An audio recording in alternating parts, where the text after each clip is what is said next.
కోరికలు తీర్చేటి కోడె మొక్కుల స్వామి ధర్మకుండంలోన స్నానాలు చేద్దాం, రాజన్న దేవుడికి ప్రణమిల్లి వద్దాం. వేద వేదాంగాలు చెవులార విందాం. గౌరవ ముఖ్యమంత్రి మరియు శ్రీ రేవంత్ రెడ్డి గారు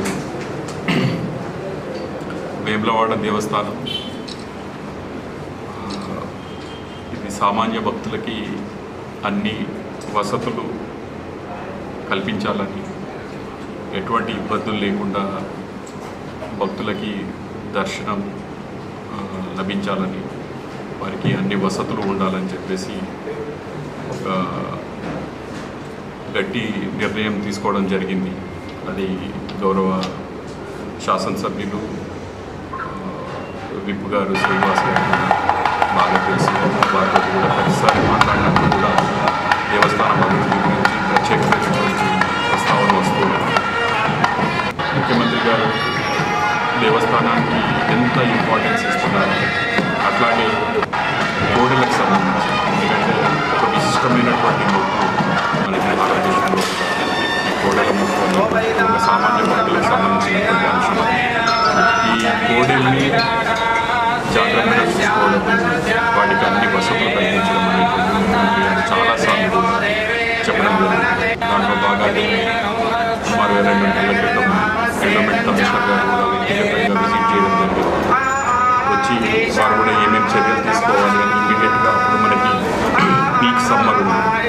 సో అన్ని ఉష్ణోగ్రతల మధ్య లోపల మన కోడల్ని కాపాడుకోవడానికి తీసుకోవాల్సినటువంటి జాగ్రత్తల్లో భాగంగా వారు అప్పుడు ఇమీడియట్గా స్ప్రింక్లర్స్, తర్వాత టెంపరీ షెడ్స్, తర్వాత కావాల్సినటువంటి కర్టెన్స్ ఇట్లాంటివన్నీ కూడా ఏర్పాటు చేసి కోడల్ని కాపాడుకోవడం జరిగింది. అయితే ఈ కోడలు ఏంటంటే మన దగ్గర సుమారుగా 400 నుంచి 450 వరకు ఉంటే వాటిని మేనేజ్ చేయడం, వాటిని ప్రాపర్గా చూసుకోవడానికి మనకు ఉన్నటువంటి వసతులు సరిపోతుంది. కాకపోతే 1500 వరకు అవ్వడం జరిగింది. అయినా కానీ వీలైనటువంటి వాటి వయసును బట్టి, వాటికి ఉన్నటువంటి ఆరోగ్యాన్ని బట్టి, వాటికి ఉన్నటువంటి స్ట్రెంత్ను బట్టి అవి కొత్తగా వస్తే 21 రోజులు క్వారంటైన్లో పెట్టి వాటి ఆరోగ్య స్థితిగతులను చూసి ఆ తర్వాత వాటిని మెయిన్ పూల్లోకి తీసుకురావడం. ఏ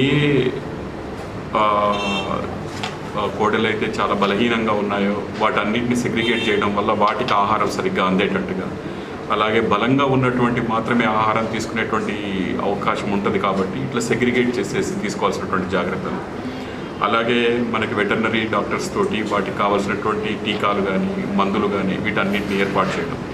న్యూట్రిషియస్ ఫుడ్, ఒకవేళ కనుక గ్రీన్ ఫాడర్ దొరకకపోతే మనకు కావాల్సినటువంటి ఫుడ్ ఏదైతే ఉందో అది కూడా అవైలబుల్గా పెట్టడం.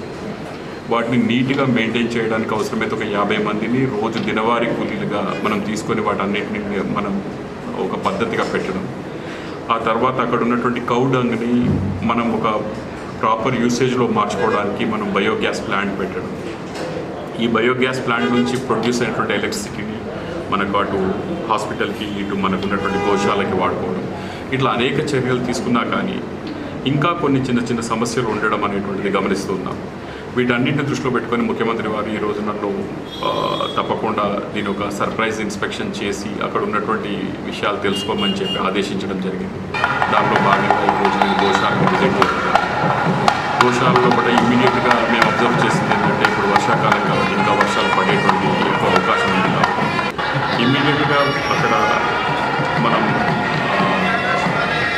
ఏదైతే ఆ ప్లేస్ ఉందో ఆ ప్లేస్ అంతా కూడా కాంక్రీట్ ఫ్లోరింగ్ కనుక చేసినట్టు ఆ బురద అనేటువంటి బురద లేకపోయినట్లయితే ఒకదానికి ఒకటి పడి ఆ ప్రమాదాలు సంభవించి వాటికి ఫ్రాక్చర్స్ అవ్వడం, ఇబ్బంది పడడం ఉన్న 7 షెడ్లకి అనుబంధంగా పెద్ద షెడ్లు ఒక 2 పెద్ద షెడ్లు ఇమ్మీడియట్గా వేయాలని వాటికి కూడా చెప్పడం జరిగింది.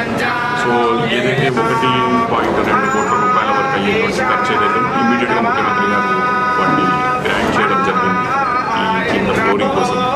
అదేవిధంగా వేములవాడ దేవస్థానానికి సంబంధించి షెడ్లకు ముఖ్యంగా ఈ గోడల సంరక్షణార్థం ఎటువంటి చర్యలు తీసుకోవడానికి ప్రభుత్వం సిద్ధంగా ఉంది. అదేవిధంగా కోడలు మనం గోశాలలకి, మఠాలకి, రైతులకి ఇవ్వడం జరిగింది. దాంట్లో చిన్న చిన్న తప్పులు జరిగినాయి. మళ్ళీ కొత్తగా కమిటీ వేస్తాం. ఆ కమిటీల ద్వారా కోడెల్ని అటు గోశాలకి మఠాలకి లేకపోతే రైతులకి ఇచ్చేసి సరైనటువంటి మార్గంలో సరైనటువంటి పద్ధతి వాటి యొక్క రక్షణ అదేవిధంగా వ్యవసాయ రంగానికి ఉపయోగపడే విధంగా వాటిని కనుక వినియోగించుకున్నటువంటి సంకల్పం కూడా ముఖ్యమంత్రి గారి ఆదేశాల మేరకి చేయడానికి జిల్లా యంత్రాంగాన్ని కూడా రిక్వెస్ట్ చేయడం జరిగింది. అది కూడా అతి త్వరలో అది కూడా కంప్లీట్ అవుతుంది. అట్లా అయినట్టయితే ఏమవుతుందంటే మన మీద ఉన్నటువంటి ఏదైతే స్ట్రెస్ ఉందో ఒక్క కాడనే కొన్ని 1500-1600 కోడలు ఉండేటువంటి పరిస్థితి ఉండకుండా తక్కువ వాటిని బాగా మేనేజ్ చేయడానికి అవకాశం ఉంటుంది. ధన్యవాదాలు. విషయాలు చెప్పారంటే మీరు 2 విషయాలు, ఒకటి కోడల మీద మీ ఇన్పుట్ చాలా అమూల్యమైనది డెఫినెట్గా. తర్వాత ఒక వెటర్నరీ డాక్టర్ లేడు అనేటువంటి విషయాన్ని కూడా ముఖ్యమంత్రి గారి దృష్టికి తీసుకెళ్తాను. మూడోది ఇక్కడ ప్రాథమిక ఆరోగ్య కేంద్రం కూడా లేదు. భక్తులు వస్తుంటే నేను వచ్చినప్పుడు ఈవో గారిని అడిగాను, నేను ఎవరైనా డాక్టర్ ఉన్నారు కానీ మార్నింగ్ డిస్పెన్సరీ ఉందా, ఇంతమంది ఇన్ని వేల మంది వస్తారు కదా. తర్వాత చాలామందికి అమ్మవారు కానీ అయ్యవారు కానీ పూడినప్పుడు వాళ్ళు కొంత వాళ్ళు మర్చిపోతారు, మర్చిపోయి కొన్ని దెబ్బలు తగిలించుకునేటువంటి అవకాశాలు కూడా ఉంటాయి.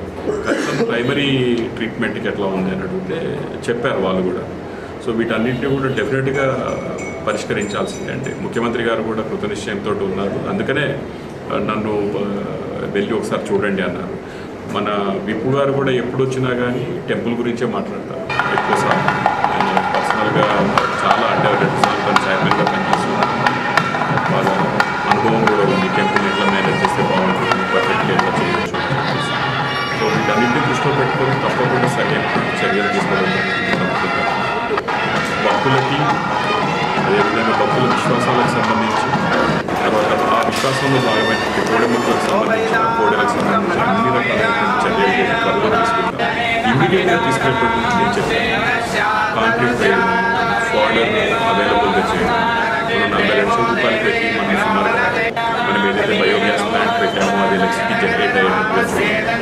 సో ఇవన్నీ కూడా డెఫినెట్గా ఏ ప్రాబ్లం లేకుండా చేయాలి. ఏదైతే పాలు కూడా మనం వాటిని ఎట్టి కోసం కూడా మనం ఇచ్చే ముందు ఆలోచించుకోండి అని చెప్పి చేయండి. రాసేటప్పుడు ప్రభుత్వ ఉద్యోగులుగా మనం రకరకాల పనులు చేస్తాము, కానీ వాటి మీద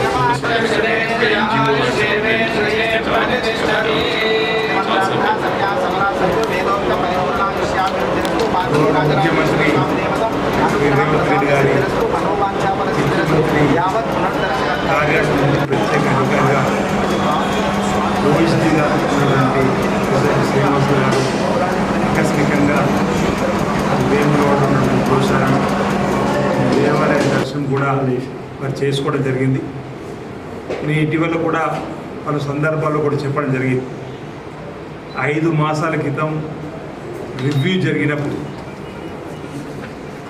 గౌరవ ముఖ్యమంత్రి రేవంత్ రెడ్డి గారి ఆలోచనలు వేనాడు రాజన్న ఆలయాన్ని భక్తులకు శీఘ్ర దర్శనం కావింపజేయడానికి, భక్తులకు వసతి కల్పించడంలో ప్రత్యేక దృష్టి పెడుతున్నాడని చెప్పిన మాట. దానికి అనుగుణంగా వీటీడే సమావేశాన్ని ఏర్పాటు చేసినాం. వేములవాడ నుంచి వెళ్ళిపోయిన మళ్ళీపోయిన తిరిగి రావాలనుకున్న 20 కోట్ల రూపాయలు కూడా ఓఎస్డీ గారు కూడా సమావేశాలు ఉన్నారు. వారు తిరిగి వెంటనే మంజూరు ఇప్పించడం జరిగింది.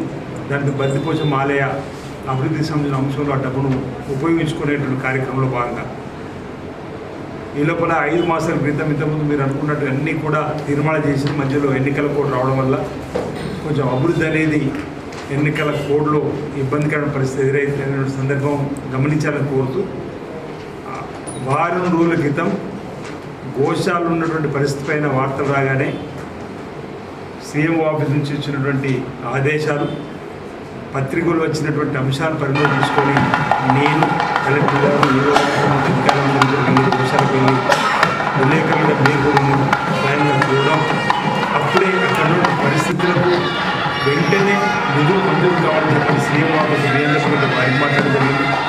గౌరవ కమిషనర్ గారితో మాట్లాడి ఈవో గారిని బై హ్యాండ్ ఫైల్ తీసుకున్నటువంటి నిధులు మంజూరు తీసుకోవాలి. 5 రోజుల్లో 1,10 లక్షల రూపాయలు మంజూరు చేయడం, వెంటనే అక్కడ భోజనం మొదలు వారు కూడా మార్పు చేసే కార్యక్రమం చేయడం జరిగింది.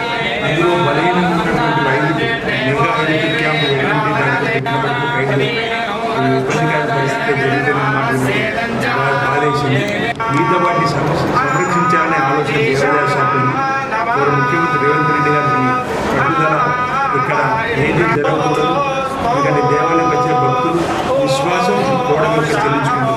అలాంటి కోడలకు మేలైనంతగా వసతి, వాటికి గ్రాసము లేదా ఇతరత్ర వారికి మేలైన కార్యక్రమం చేయాలని ఆదేశాలు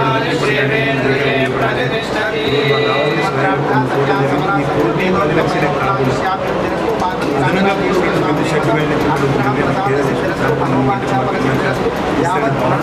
దాంతో పాటు దేవాలయ అభివృద్ధి అంశాలు కూడా వారు ముఖ్యమంత్రిగా కృష్ణంలో దానికి ప్రత్యేకంగా సేవ గురించి వారిని అధికారులు వేయడం జరిగింది. వారి కూడా కాన్పూర్లో దేవాలయం మళ్ళీ దానికి అంశం మాట్లాడడం జరుగుతుంది.